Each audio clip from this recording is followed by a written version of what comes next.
এক গ্রামে একটা পুরনো ধ্বংসপ্রায় ঘরে থাকত এক ছোট ইঁদুর। তার নাম ছিল টিকলু।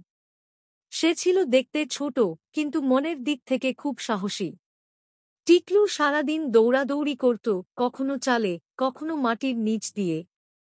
তবে তার একটা বড় দুঃখ ছিল, ঘরের বড় বেড়ালটি সবসময় তাকে ধাওয়া করত।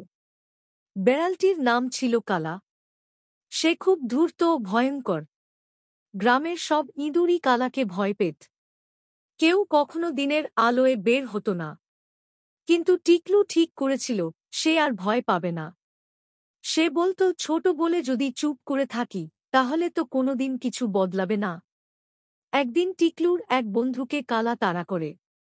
বন্ধুটি কোনো মতে প্রাণে বাঁচে। টিকলু তখন সিদ্ধান্ত নেয়, এবার কিছু একটা করতেই হবে। সে নিজের মতো করে একটা বুদ্ধি বের করে।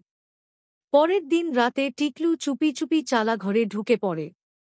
সেখানে গ্রামবাসীদের একটা পুরনো ঘণ্টি ছিল। সে সেই ঘণ্টি টেনে নিয়ে আসে আর তা একটা পাথরের নিচে রেখে দেয়, ঠিক যেখানে কালা প্রতিদিন ঘুমায়। তারপর সে কিছু সুস্বাদু খাবার রেখে আসে ঘণ্টার পাশে।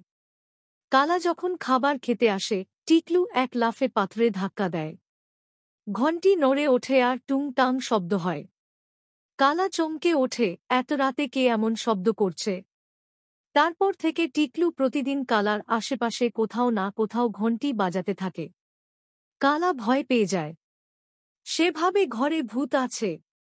কয়েকদিন পর কালা ওই ঘর ছেড়ে চলে যায়।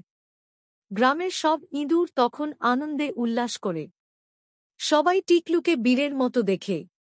কেউ ভাবতেও পারেনি এত ছোট একটা ইঁদুর এমন বুদ্ধি করে ভয়ানক বেড়ালকে তাড়িয়ে দিতে পারে।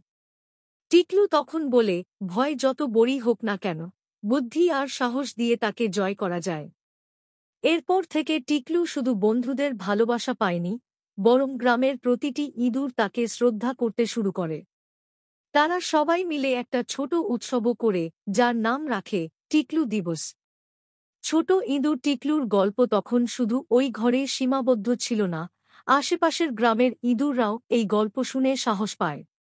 তারা শিখে, ছোট হলে কি হবে, সাহস আর বুদ্ধি থাকলে বড় কিছু করা যায়।